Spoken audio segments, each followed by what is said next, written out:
நண்பர்களே, இன்றைக்கி நாம் சன்சங்கீஸ் கிச்சனில் காளான் பிரியாணி செய்யலாங்க. ஒரு 10 நிமிஷத்தில் காளான் பிரியாணி செய்ய முடியுமான்ட்டு பார்க்கலாம் வாங்க. இது ரொம்ப சிம்பிளான மெத்தடுங்க. டேஸ்ட்டு நல்லாவே சூப்பர் டேஸ்ட்டாக இருக்குங்க. வாங்க எப்படி செய்யலான்ட்டு பார்க்கலாம். காளான் நம்ம சமைக்கிறதுக்கு முன்னாடி காளான் சுடுதண்ணி வச்சு உப்பு போட்டு காளான் நல்லா கழுவி எடுத்துக்கலாங்க. இந்த மாதிரி நல்லா கை பொறுக்கிற சூடளவுக்கு சூடு வச்சு அதை உப்பு போட்டு காளானை கழுவி ரெடி பண்ணியாச்சுங்க. இதை அப்படியே பீஸாக கட் பண்ணி வச்சுக்கலாம். அடுத்து அடுப்பு ஆன் பண்ணிவிட்டு குக்கர் வச்சுட்டு நம்ம தேவையான அளவுக்கு கொஞ்சமாக எண்ணெயும் கொஞ்சமாக நெய்யும் சேர்த்திக்கலாம். இப்போ லைட்டாக கடுகு போட்டு இப்போ இதில் நம்ம பெரிய வெங்காயம், பச்சை மிளகாய், கருவேப்பிலை கட் பண்ணி வச்சுருக்குறோம்ல, அதை போட்டுக்கலாம்.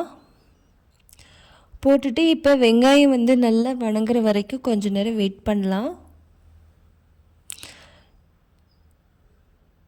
இது ரொம்ப சிம்பிளான மெத்தடுங்க. பிகினர்ஸ் கூட ரொம்ப ஈஸியாக சமைக்கலாம்.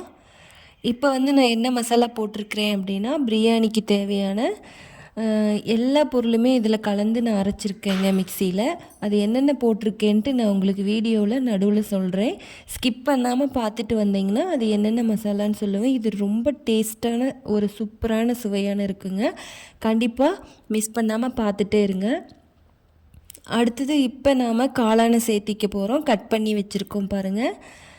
உப்பு போட்டு சுடுதண்ணியில் கழுவி வச்சுருக்கோம். இப்போ காளானை போட்டாச்சு. காளான் போட்டதுக்கப்புறம் நல்லா கிளறிக்கலாம். நல்லா மசாலாவோட கலந்து வர மாதிரி காளானை நல்லா கிளறிக்கலாம். இது காளான் இந்த மசாலாவில் ஒரு 5 நிமிஷம் இப்படியே வேக விட்டுக்கலாம்.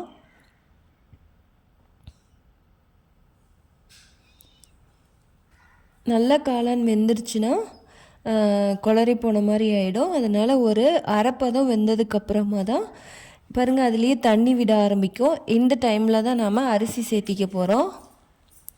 1 டம்ளர் நான் அரிசி எடுத்திருந்தேன், ஊற வச்சுருந்தேன். இந்த அரிசியை இப்போ சேர்த்திக்கலாம். நல்லா கழுவிட்டு அரிசியை சேர்த்திக்கிறோம். அரிசியை நல்லா கழுவிட்டு சேர்த்திடலாம். இப்போ நல்லா கிளறிக்கலாம். இந்த மசாலா தண்ணியிலேயே அரிசி ஒரு நிமிஷம் அப்படியே கிளறிக்கிட்டே இருக்கலாம்.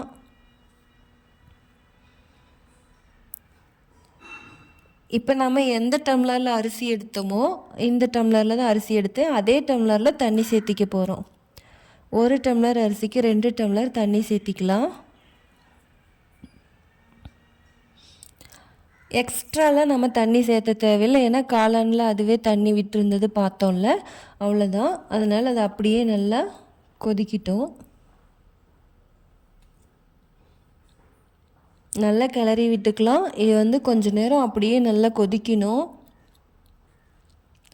இப்போ நம்ம உப்பு சேர்த்திக்க போகிறோம். உப்பு சேர்த்தும் போது நான் வீடியோவில் கிளிக் பண்ணாமல் மறந்துட்டேன். கிளிக் பண்ணாமல் உப்பு லைட்டாக சேர்த்திக்கலாம். தேவையான அளவு உப்பு சரியாக சேர்த்திட்டு நல்லா கொதிக்க விடலாம். கொதிச்சிட்ருக்கட்டும். நல்லா கிளறி விடலாம். இது ஒரு 2 நிமிஷத்துலேயே நல்லா கொதிக்க ஆரம்பிச்சிடும். இப்போ கொத்தமல்லி கீரை ஆட் பண்ணிக்கலாம். புதினா இருந்தாலும் நீங்கள் சேர்த்திக்கோங்க. என்கிட்ட புதினா இல்லை, நீங்கள் புதினா இருந்தாலும் சேர்த்திக்கோங்க. டேஸ்ட்டு சூப்பராக இருக்கும். இப்போ கடைசியாக தயிர் அல்லது லெமன் எது இருந்தாலும் நீங்கள் இதை கொஞ்சமாக சேர்த்திக்கோங்க. என்கிட்ட நான் தயிர் கொஞ்சம் சேர்த்திருந்தேன். அதை நான் வீடியோ கிளிப் பண்ணாமல் மறந்துட்டேன்.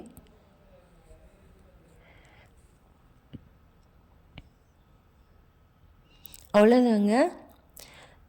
இப்போ உப்பு சரியாக இருக்கான்னு பார்த்துட்டு கரெக்டான அளவுக்கு நம்ம உப்பு சேர்த்திக்க போகிறோம். சேர்த்திட்டு நல்லா கலக்கி விட்டுட்டு மூடி போட்டு மூடி வச்சிடலாம். 2 விசில் வந்ததுக்கப்புறம் அடுப்பை ஆஃப் பண்ணிவிட்டு வெயிட் போட்டு விட்டாச்சு. 2 விசில் வந்துருச்சுன்னா நம்ம அடுப்பை ஆஃப் பண்ணிடலாம். 2 விசில் வந்துருச்சு. அவ்வளோதாங்க, நம்மளுக்கு ரெடி ஆகிடுச்சு. 10 நிமிஷத்தில் ஈஸியாக காளான் பிரியாணி ரெடி ஆகிடுங்க. நீங்கள் இதை நான் சொல்லும்போது தான் லேட் ஆகுது. நீங்கள் சமைக்கும்போது உங்களுக்கே புரியும். பாருங்கள் காளான் பிரியாணி எவ்வளோ சூப்பராக சமைச்சிருக்கோம். இப்போ அந்த மசாலா என்ன போட்டிருக்கேன் அப்படின்னு சொல்கிறேன் உங்களுக்கு. நான் வெங்காயம் பச்சை மிளகாய் கருவேப்பிலை போட்டதுக்கப்புறம் நான் அந்த என்ன மசாலா போட்டேன் அப்படின்னா இஞ்சி பூண்டு பட்டை கிராம்பு சோம்பு ஏலக்காய் கொஞ்சமாக வரமிளகாய் கொஞ்சமாக தக்காளி கொஞ்சமாக நான் பிரிஞ்சி இலை அன்னாசி மொக்கு இது எல்லாமே சேர்த்து கொஞ்சமாக எண்ணெய் ஊற்றிட்டு நல்லா வணக்கிட்டு அதை மிக்சியில் நான் அப்படியே அரைச்சி எடுத்து வந்த மசாலாங்க அது. கண்டிப்பாக ட்ரை பண்ணி பாருங்கள். இந்த வீடியோ பிடிச்சிருந்தா சப்ஸ்கிரைப் பண்ணுங்கள்.